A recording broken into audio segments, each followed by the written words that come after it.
and it's pretty cool. This is going off in the mail within the next 3 days. I get paid on no later than the 3rd. So right after that, I'll head to the post office. And no, monkey, we don't need your help. This is the digital sundial. And as you can see, just having it backlit, there's 14, 20, there's 30, or 25, 30. Here's 1500, 13, 12, 11. I mean, it's fucking cool as shit. It's kind of hard to see those numbers. Here's 40. So, yeah. And it works really well.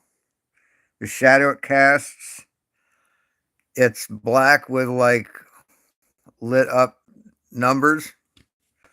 And that attaches to here through a bolt that you feed through there. And then the whole thing gets mounted on this base. A really attractive base. And in the future, I could do 2-color. I could make the bottom part of it one color and then the top part of it another color. But I'm new to this printer and I didn't want to like monkey with it too much. Didn't want to get ahead of myself. So when it gets shipped out, I'll ship it just like that. So all they have to do is,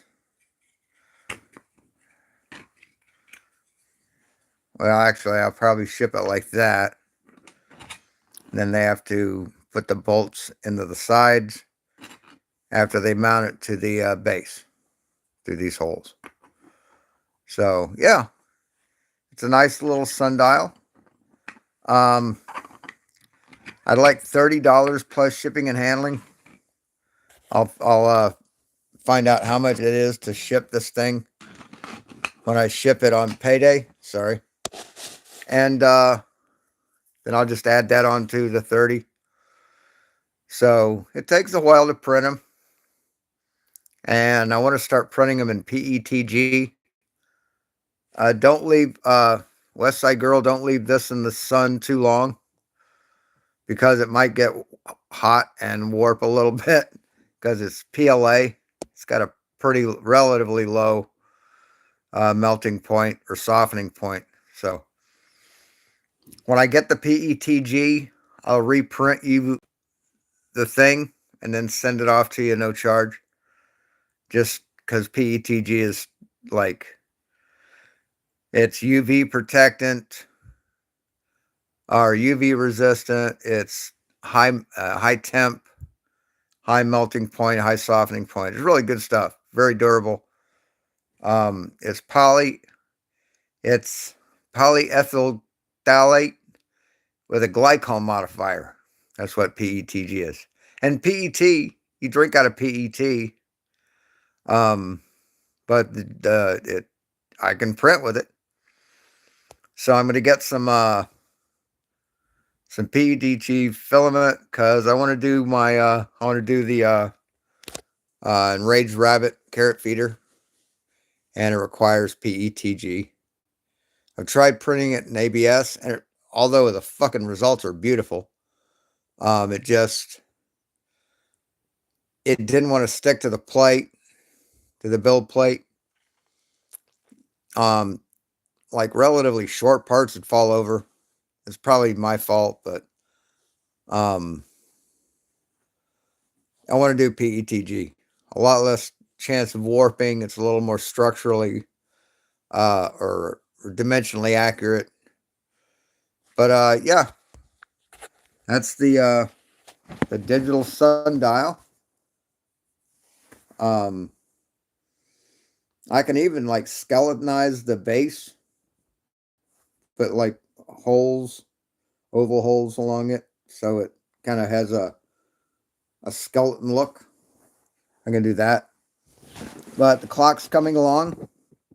I printed the escapement couple things I need to do. I need to redesign it so that everything's in line, so that the escapement claws are in line with the gears that they the wheels that they engage. That's kind of important, to have the thing that engages the thing be in line with the thing. Um, I don't. This is a process. This is a weird process. I can do the escapement, right? And then I need to gear it down to however long it is, however long I want it to run, gear it down that much to the minute hand or the hour hand, because then the hour hand runs a cycloidal drive, which turns the minute hand slower, or turns the minute hand faster, something like that.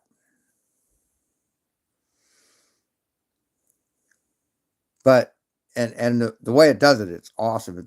It'll have a brass, it'll have a cycloidal drive here, or the daisy wheel here, that's set on an offset shaft, so it can do this. As the thing runs, it does this. But there's a pin, a rod attached to it that goes to a hoop, a little brass hoop, like a staple, on the clock face. So you barely see it. It's in line with one of the spokes of the clock face. And as the clock ticks, it does this, and on top of that is the other hand. So normally a cycloidal will go slower. It's a reducer. So I'm thinking the minute hand is the main drive that drives the daisy chain, and then the gear that engages that, the pin gear or lantern gear, would be the hour hand, because you want the hour hand to go slower. So it'd be a 1:12 ratio, or no,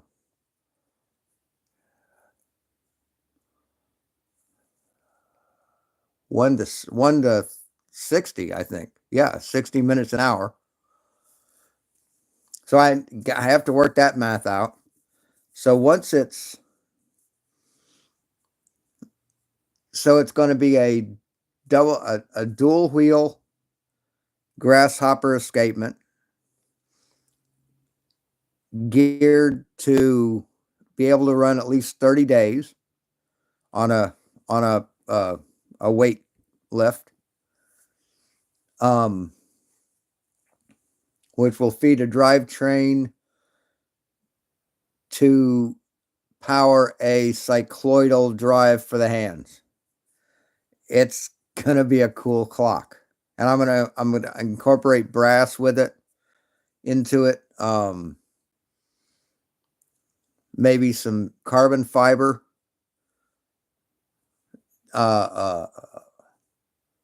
Yeah. So it's gonna be nice, and they're gonna sell for about $200 a piece. So I'm gonna make one first and get it perfected, get it running, and then start printing them. So, and I might put them together as kits for like 150, 125. But fully assembled, it's going to be about $200, which all the money basically is going to go, well, for food a little bit, but also to buy a larger resin printer. I need a resin printer. The one I have, the bill plate like that, and there's problems with it. Fucked up problems. with a larger printer, yeah, that's what I need. I'd be able to do large items at a time. It's about $800, or no, about 1100. So I need to sell 10 clocks or 150 sundials. So if anybody wants to order 150 sundials, it'll be $1,200. I don't even know if that math works.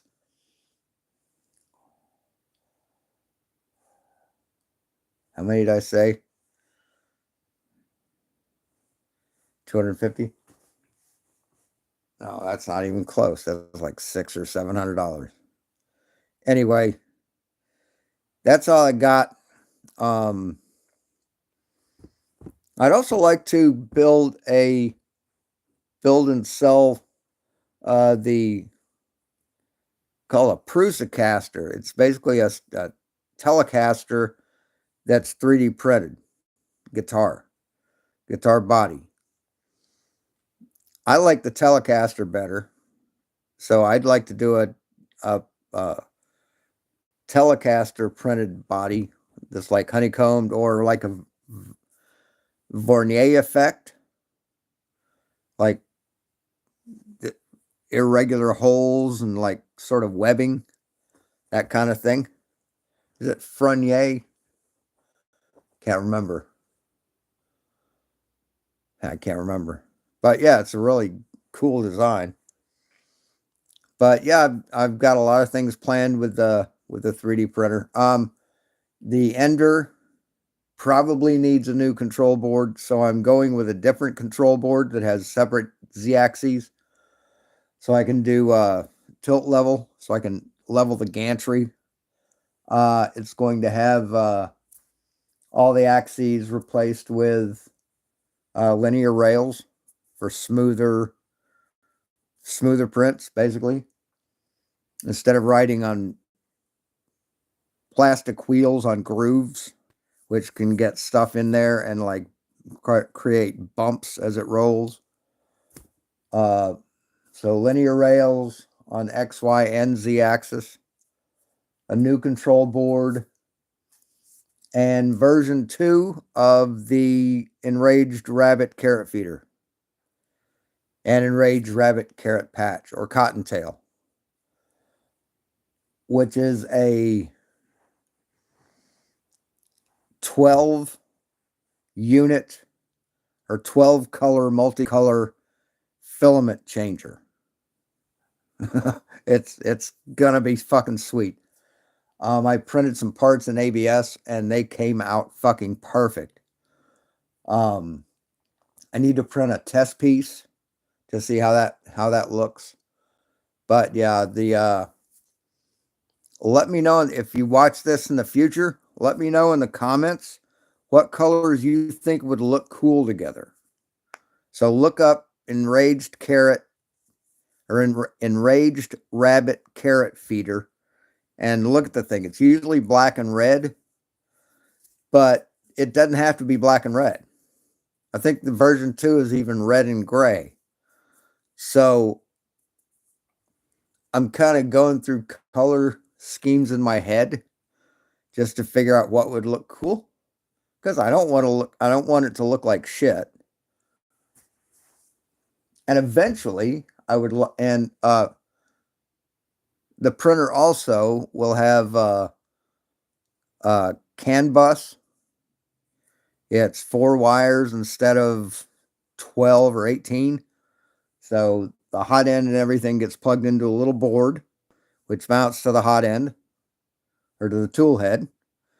And then you have 4 wires coming off that to the main board. It goes to a CAN bus interface board, which then feeds into the main control board. So, I mean, it's fucking brilliant. The new printer has that.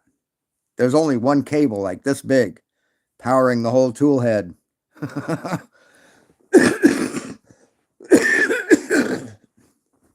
So So that's powering the hot end and the fans and what else? The extruder and the extruder fan. Yeah, so it's pretty cool. It really cuts down on weight, on mobility, because if you have more wires, they have to takes more energy to flex them, so it slows down the printhead. But I'm not really looking for speed as much as perfection with the colors. Um, but the Enraged Rabbit is a really nice system, and you get the kit, which the newer kits cost about $224. I don't fucking know why, because there's only a few more components added to the old bill of lading or bill of materials, and it's those kits are like $115. So I might get that and then self source the updated materials that I need. But yeah, it's going to be a nice system. I'll be able to print up to 12 colors, hopefully. Uh, yeah, it's going to be kind of cool.